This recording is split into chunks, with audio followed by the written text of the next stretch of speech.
Hey everybody, Chris Blakeman here. Happy Friday. Just wanted to shoot out a quick video and bring some value to everybody.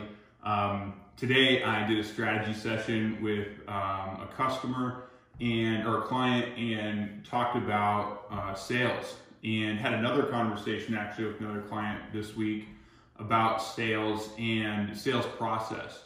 And in retail, the sales process is probably one of the most important business process models that you can have in your business. When I created a business process model for my sales process, it really helped me get perspective on what was going on as far as the customer's point of view, their interaction with my employees, with me even, and then I was able to create training around it. I was able to create secret shoppers around it, secret shopper programs around it. So, you know, this is definitely a retail thing, but even just for business people in general, if you don't have a set sales process modeled, just model it real quick. You know, it's going to be different for every business, and there's a lot of different opinions about what sales processes should or should not look like.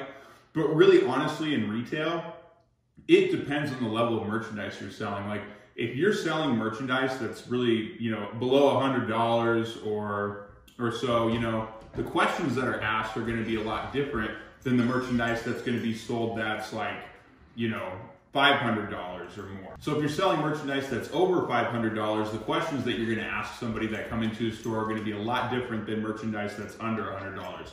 Or if you're selling merchandise that's $1,000, $10,000, $20,000, those items take a totally different set of questions to actually bring somebody through a buying process than buying something. If they're buying something that's like 50 bucks, right?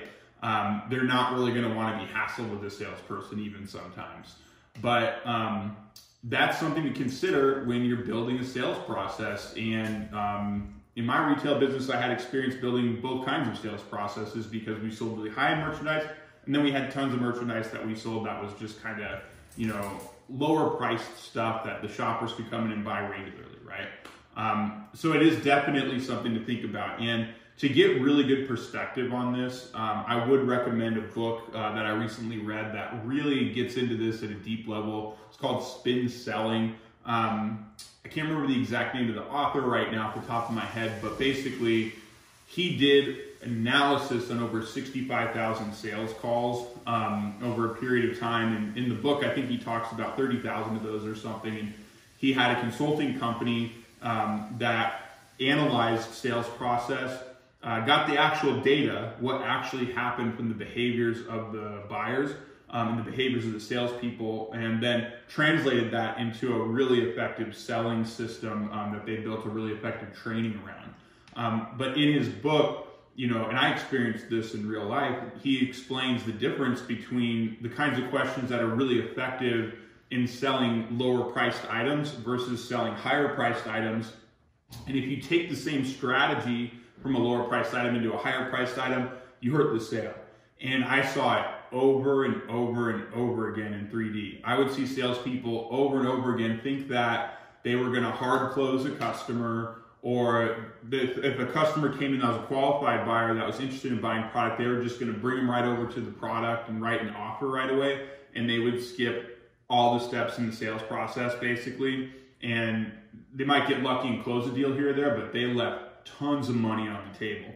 Okay, so highly recommend that book. And if you want to create a business process model for a sales process, I would also highly recommend a software called Lucidchart. I think it's free for the basic version, which is all you really need to draw out, you know, a business process model for your sales process. And you can even use something as simple as like Microsoft Word or like Pages or something like that. And you just use shapes and lines to create trigger events, you know, flow objects like an arrow pointing to an action. And then, you know, you add in what those events are, like the greeting. When somebody greets a customer, like how does that go exactly? What do you want that to look like? So the greeting would be like the primary trigger event maybe. And then the next thing would be like your qualifying questions, like what they really hammer in that book, Spin Selling. It's mostly about qualifying questions effectively, which for high ticket sales is very true. Most really killer salespeople listen more than they do talk, which really speaks to that qualifying process. Then the demonstration and the close, and you might have other things in between there, or there might be other details, because it really is different for different businesses. So just some thoughts and insights from a couple conversations with clients and strategy sessions. So thanks for watching the video. Happy Friday.